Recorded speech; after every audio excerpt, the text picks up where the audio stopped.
Rhoades, Director of Athletics at Baylor University, joins us on Sickland 365 Radio. Mack, thank you very much for being a part of the show. Obviously, we have a lot of questions for you, and you can answer as many as you possibly can. You usually do. Is Mike Woodson still an interim head coach in tennis? Coach Woodson, as of today, he is. But we've met with Coach.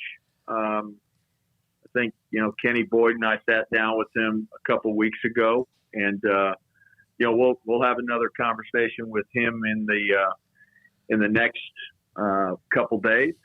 And we wanted the season to close out, and there'll be more news forthcoming. All right, that's all we had for you, Mack. We got to get to some of this and whatever you could possibly. There's so much chatter that you and Kim had a bad relationship. I've talked to her before, and I know that you have been on the air with us many times. And there's so much about the arena and the court being named after her. Did you have a bad relationship with Kim Mulkey? I think from my end, I certainly wouldn't describe it as a bad relationship at all. I think it was a mutual relationship of respect. I think if you asked her that, and you may have, I think she would say the same. Obviously, Kim and I didn't agree on everything, but I don't know any head coach and athletic director that does agree on everything together. Matt Rule and I didn't agree on everything. Coach Aranda and I don't agree on everything, but you find a way to work through those things. And, I think Kim and I, found our balance. I think we got to a place where we had good trust with one another. And I get all the noise and the speculation out there, but, the only two people that really know are Kim and I. And I would just describe it as a respectful relationship. She told me last week when I spoke with her on Wednesday, when some of this stuff started to kind of build with LSU, that she never wanted to coach a team when the arena was not on a campus. Did you ever hear that? Was that something that was told to you? Yeah, that's something that we talked through. But again, in fairness to Kim and just the university. I mean, those were always constructive, professional conversations. There were no demands. There were philosophical discussions. I think she understood, my role as athletic director and how I needed to process that and think about that. And I, hopefully she felt like, I stood in her shoes and certainly respected her thoughts on it as well. Why did she leave, Mack? I appreciate the question. I think, decisions are very personal for coaches.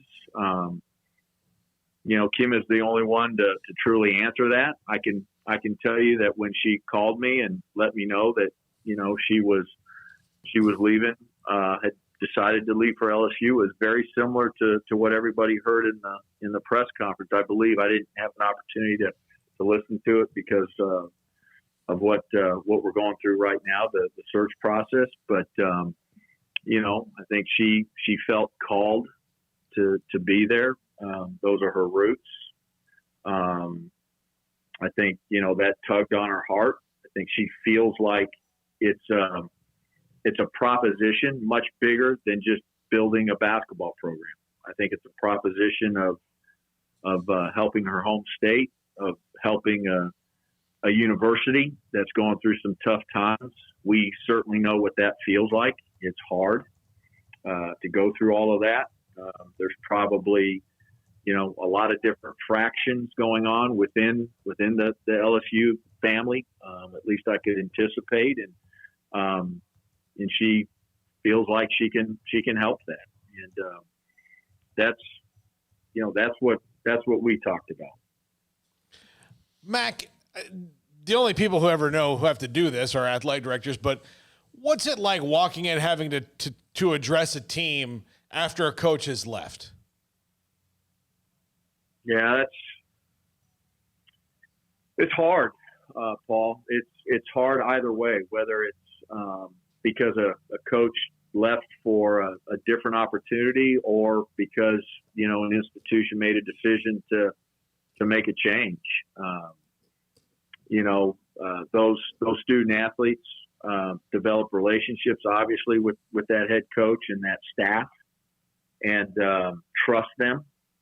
And now all of a sudden, the rug's pulled from underneath, so to speak, and now there's uncertainty, and they have a lot of different people talking to them and giving them advice, and some of that advice is for their own good and well-being, and some of that advice is for the is more for the selfishness of the person giving it, and so it's hard.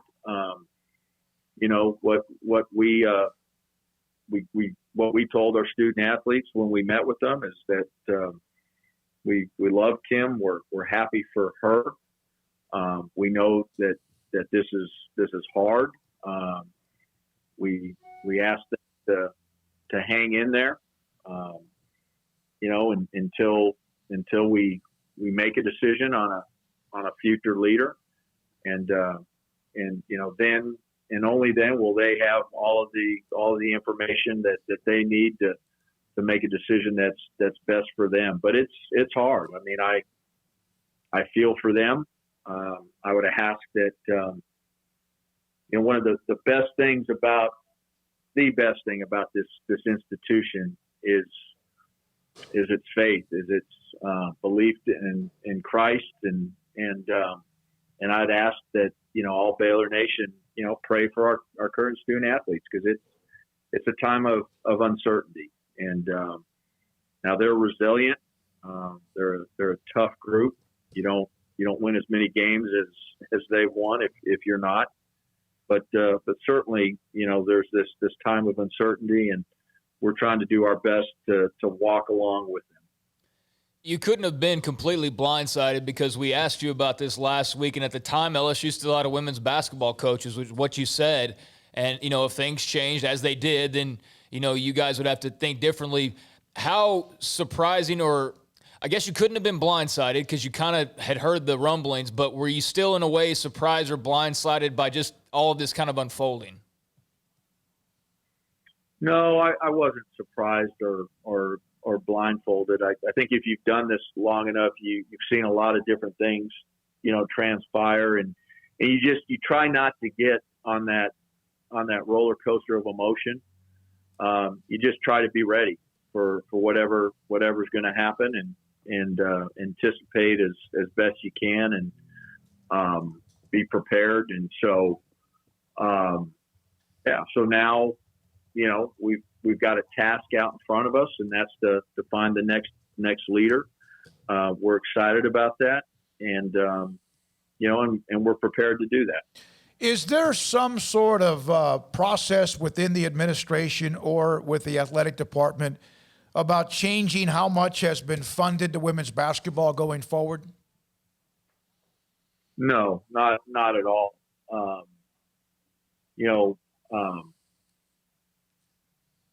The legacy that Kim and her staff and student athletes and fans, by the way, because everybody was a part of it, of building this legacy. And you think about the regular season Big 12 championships and the tournament championships and the 3 national championships and the Final Four appearances.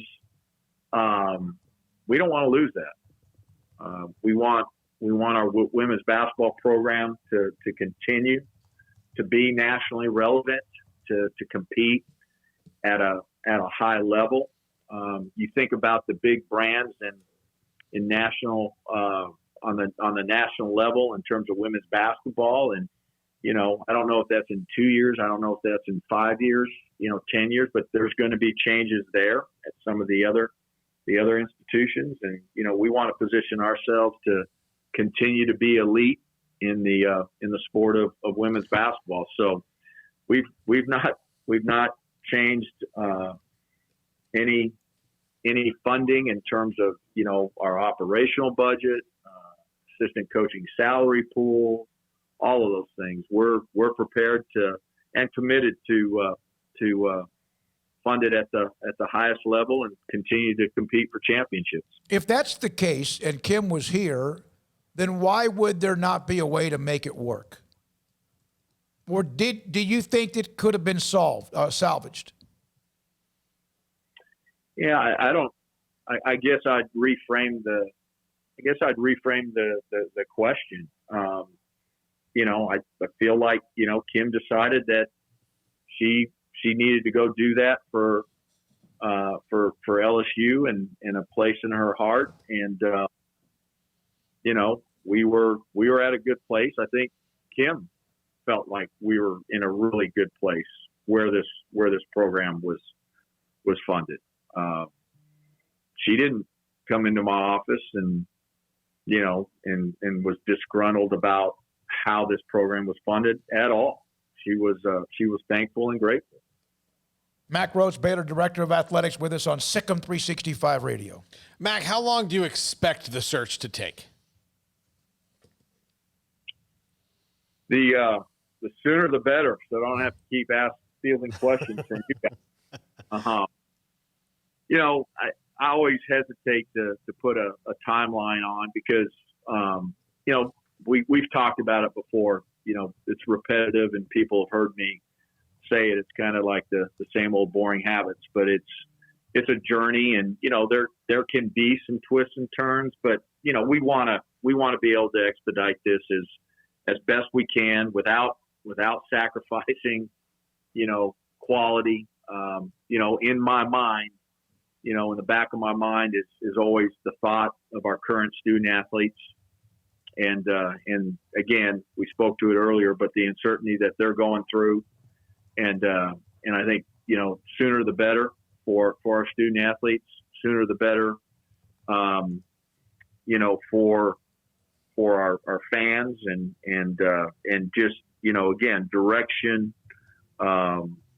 in moving forward. And I would hope that sometime next week we'll know who the next person is to lead our women's basketball program.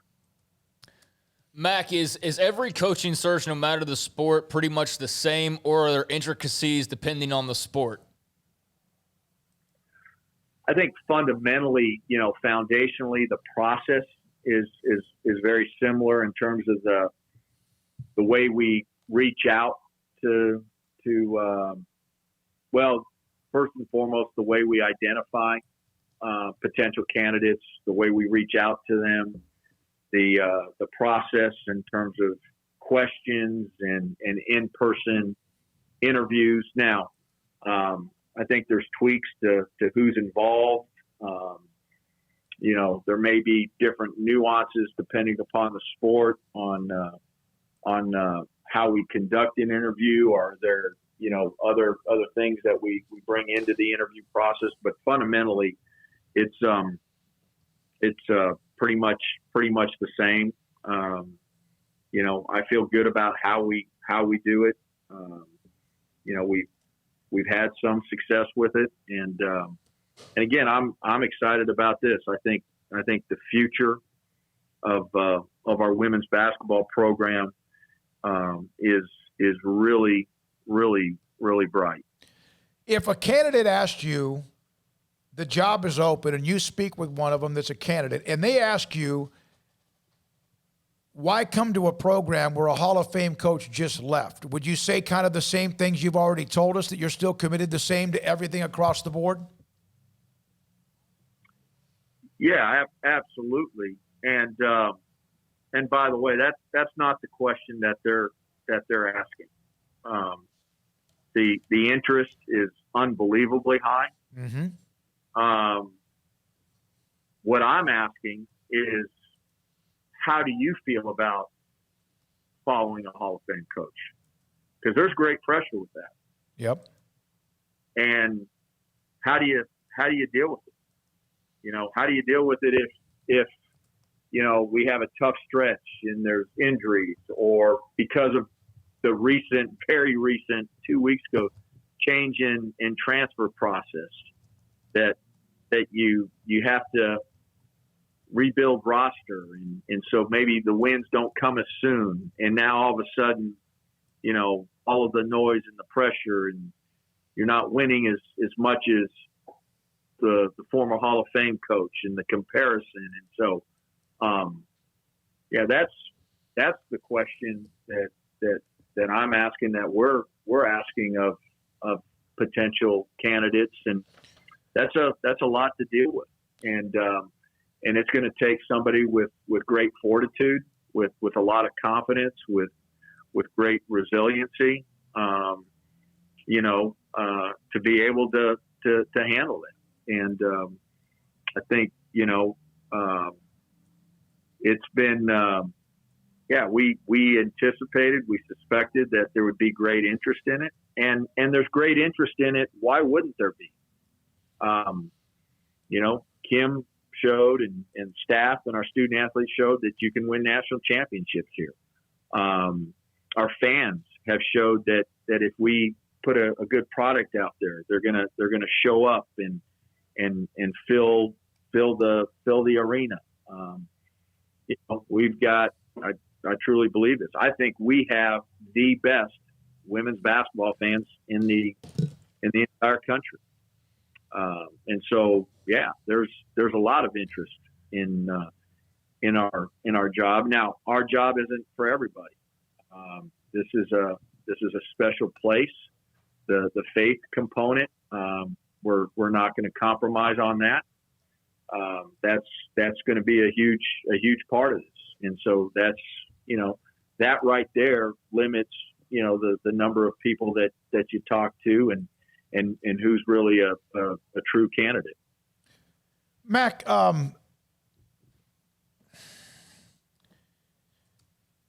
if LSU had removed their offer for Coach Mulkey, or had she turned it down, would she be the head coach at Baylor right now? Absolutely, 100%. And we would have moved on, and we wouldn't be having this conversation. Yep. Absolutely. 100%. You kind of mentioned what some of the candidates are saying. So does that mean you've already started the interview process? We've started reaching out and having some conversation with a few, but we're early in the process. And again, you know, first step is really, you know, solidifying, you know, what we're looking for. You know, all of those characteristics, and you know, we certainly were prepared and had those in place fairly quickly, and then, you know, then it's the process of IDing. You know, obviously, when you're an athletic director, you know, no matter the sport, you've got names and of potential candidates, but you know, it needs to be much broader than just that list. And so, you know, got others involved within our athletic department involved in the process, and expanded those names. And, you know, now it's, all right, of those names, who do we think is a best fit, who matches up to those characteristics? Are they interested? Are they not interested? So we're in that process, and you know, I'm excited. You know, I'm excited for where we're headed. Mack, I want to go back to something you said when you were talking about what the candidates were saying, just for our listeners, for maybe a simple point of comparison, based on what the women's basketball program has been built to at Baylor. Would you say this is kind of like if you're the AD at Alabama and the football job comes open, you're the AD at Duke and that basketball job would come open, your phone's going to ring more than it would be at another program that wasn't as committed to that sport? Yeah, absolutely. Absolutely. Now, again, I think and I mentioned it before, I think the caveat is, you know, is our faith component. And, there are probably some candidates that realize and understand that maybe that's not a great fit for them. But absolutely, people know that this is a great institution. They know we've got great fans, we've got great student athletes, an unbelievable president, a great board of regents, an athletic administration that operates at an elite level and cares about our student athletes, pours into them, great coaches, an organization that I think is fairly well aligned. I don't think, certainly not saying we're perfect, but you look at the success that our sport programs are having, it's because we have great people. Mack,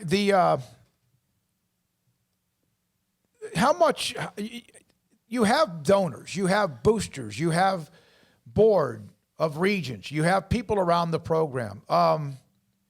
Would you say you felt pressure from anybody in those type of administrative or power positions to keep Kim or to make this work? No, I didn't feel pressure from anybody. I think,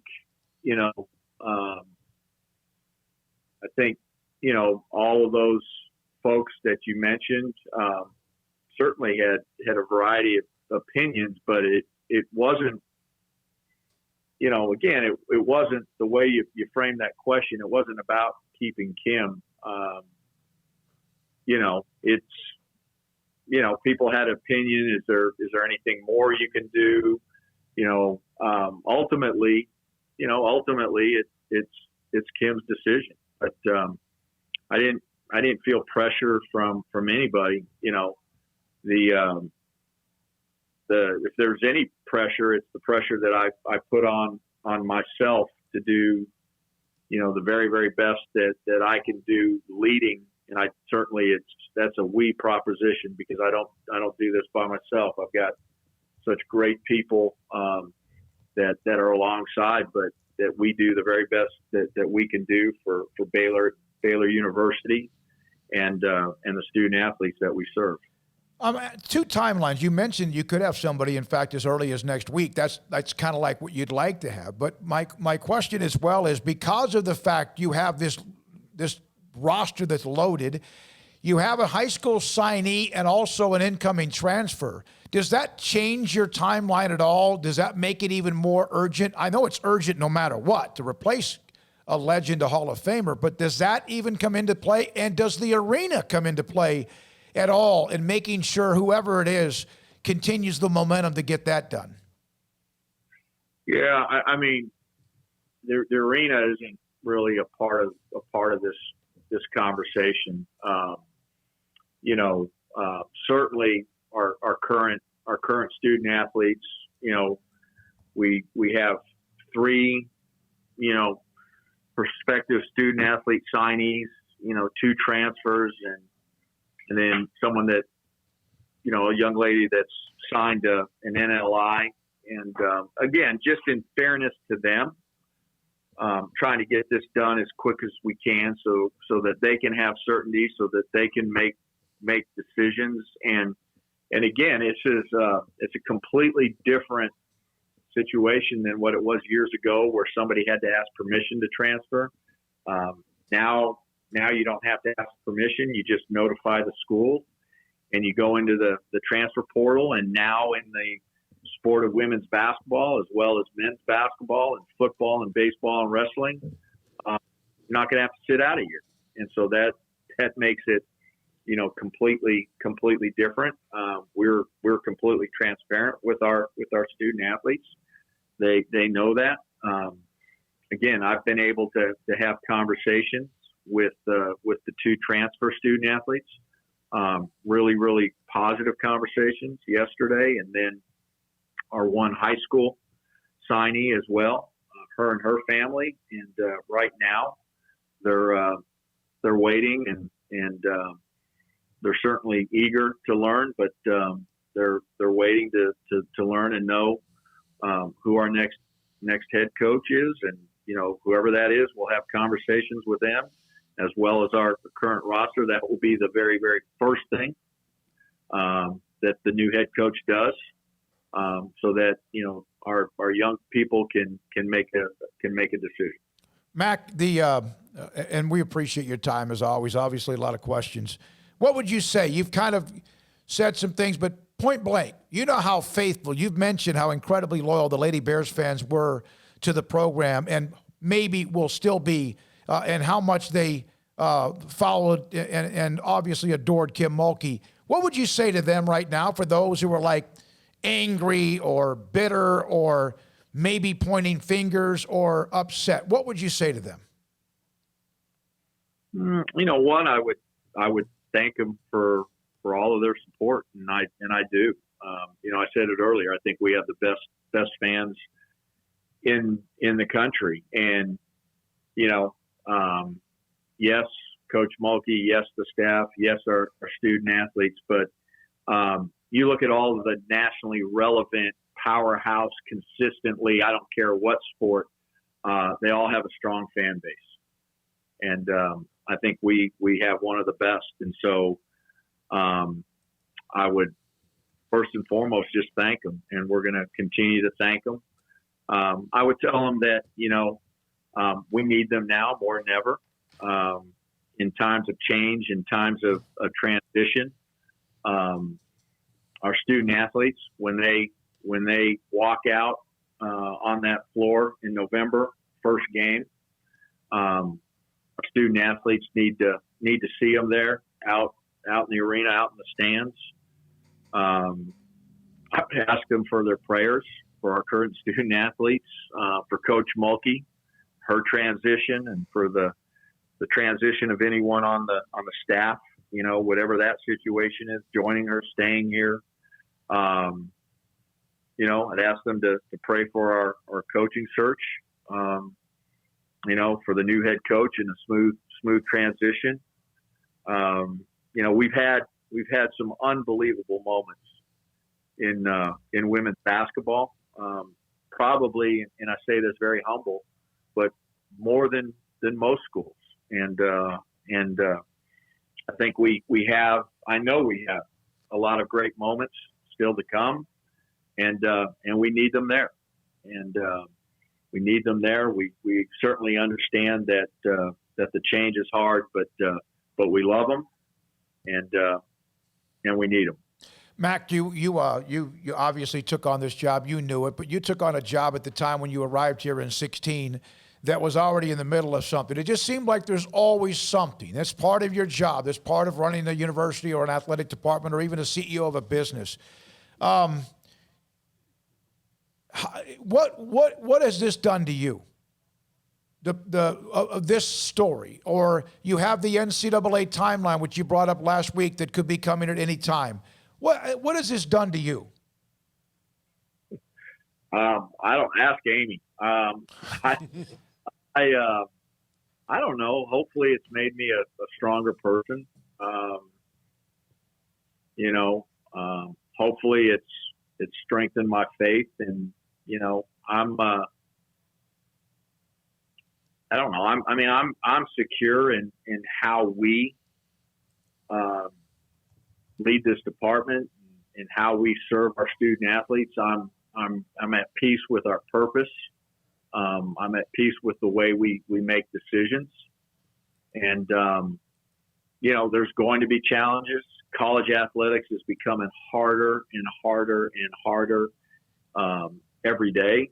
We've talked about there's going to be more change probably here in the next couple of years than there's been in the last 10 to 15 years. And we're going to have to find a way to deal with it. Sitting in this chair, you're never going to make everybody happy. And if that's your goal, to try to make everybody happy, then I can tell you that you're not doing a good job leading. We're making decisions that we think first and foremost are best for our young people, are best for our university, and when there's change, we make the most of it, and we continue to look forward, move forward. Our athletics program is in an unbelievable position right now. Men's basketball just coming off a national championship. I mean, my goodness, tennis yesterday just wins the Big 12 tournament. We've got 7 teams ranked in the top 10. I think 2 more in the top 25. And so, and again, it's hats off, all the credit, praise and glory goes to him. But then beyond that, it's to our student athletes, it's to our coaches, it's to our staff, it's to our fans. And Baylor's a special place, and we're going to continue moving forward, and we're going to continue our relentless pursuit of being great in everything we do. Last question for you. Bill Brock's the interim coach. Kim's taken some people with her. That's obvious. There may be other attrition. Can you confirm at all whether Bill Brock and Satia Messer will be a part of the coaching search? Just in fairness to the search process and in fairness to both of them, I'm not going to comment. You know, when we sent out our release, we talked about the search, and we wouldn't make any comment on candidates until we introduce the next head coach. So we'll stick to that. All right. Thank you, Mack. Appreciate your time. Good luck. Thank you. Mack Rhoades, Director of Athletics at Baylor University. Guys, your thoughts? The one thing I thought was interesting is when he mentioned that they hope to announce the new head coach in certain words. Craig, you put that up on Twitter by sometime next week. That's pretty quickly. And I think that's important because of the transfers, because of the freshmen who signed, and because you have an All-American Player of the Year on your roster and a great player next to her in Queen Egbo, among the others as